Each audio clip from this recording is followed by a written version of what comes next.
My name is Catherine. I am University Corporación Universitaria Iberoamérica. A recipe on sandwich. A sandwich with cheese, tomato, lettuce, and cucumber is a excellent idea to start the day in the comfort a wide variety of vitamins and proteins because it's a very balanced breakfast. Preparation.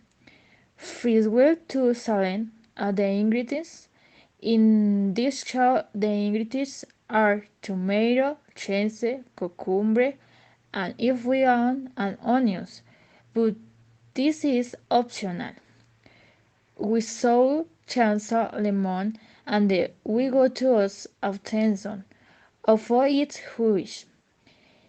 If we prefer, we can use a teaspoon of vinegar. After of the lower part we will put one lychee round. Later we put the cheese and continue with the tomato above the cheese. If we want add cucumber and onions. We will don't it avoid the tomato. Immediately we pour the lemon, use teaspoon of vinegar according to we preference. We will add a pinch of salt to enhance the flour and we finish cover to our sandwich with the loaf top. Thank you.